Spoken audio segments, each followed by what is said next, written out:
So I'm Dom. I've been in the industry for about 5 years now. Most people know me as Ask Dom. I think from my side, I started Ask Dom about 2 years ago, and it was from my background working for Discovery for about 3 years as essentially a product specialist.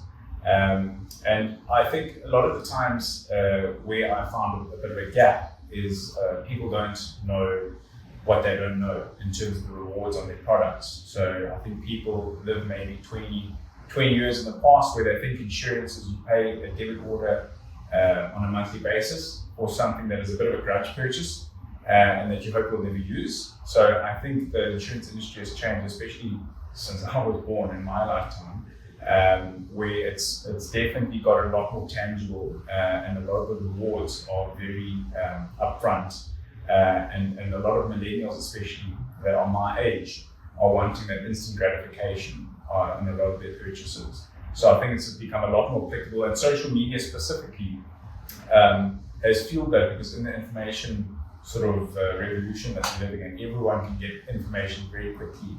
A broker is there, in my opinion, to guide people to have a lending hand. And a lot of the people that reach out to Ask Dom are not people that are reaching out for specific concerns, but more so reaching out to say, can you just have a second set of eyes over my portfolio that I can sleep well at night and just think, okay, well, everything's structured correctly.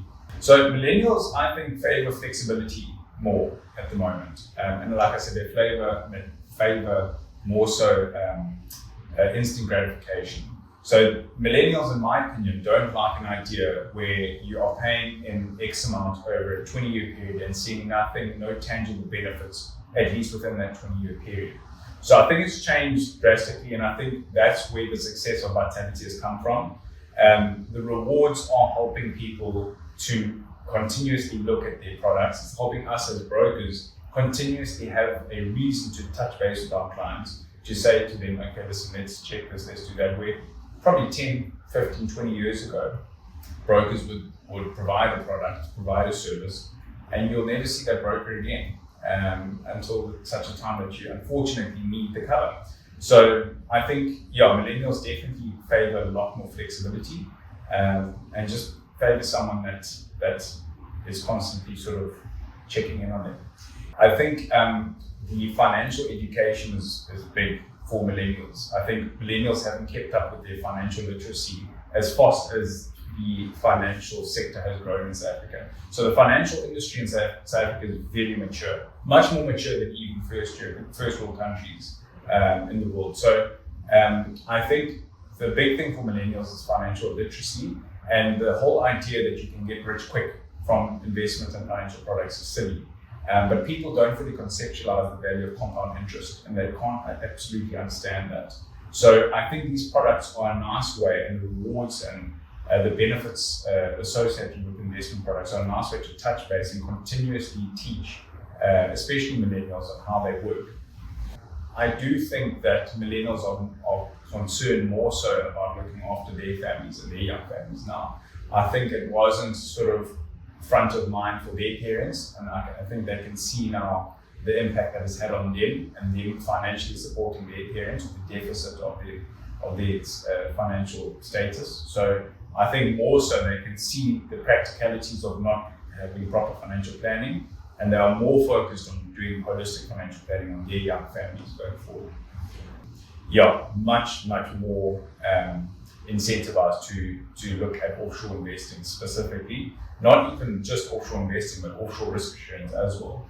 Millennials are far more favorable towards that, and I think it's because people are working all over the world now. Far more millennials specifically are working remotely. So they're working for companies all over the world in South Africa. So it's a lot more applicable to them. It's a lot easier to do now than it was before. And the scope to do it is far more practical at the moment. So, a lot of our clients are invested through BlackRock, the biggest asset manager in the world, with a few $100 trillion assets under management, through Goldman Sachs. That wasn't even accessible. It wasn't even a thought, even 5-10 years ago. So definitely more prominent now. I think what scares millennials is I wouldn't say not losing money. on the investment side of things, I think what scares millennials is opportunity cost. Opportunity cost is a big one. So millennials look at their timeline and their turn to retirement is a long time away, but I think millennials know that every action taken now will have a massive impact 30, 40 years from now. So I think millennials are constantly trying to look at their portfolio, review their portfolio, and making minor tweaks to make sure that they are maximizing absolutely everything within their portfolio from a rewards perspective, from an efficiency perspective, and from a costing perspective. And I think that's what scares us the most, is that we're not maximizing our current financial products.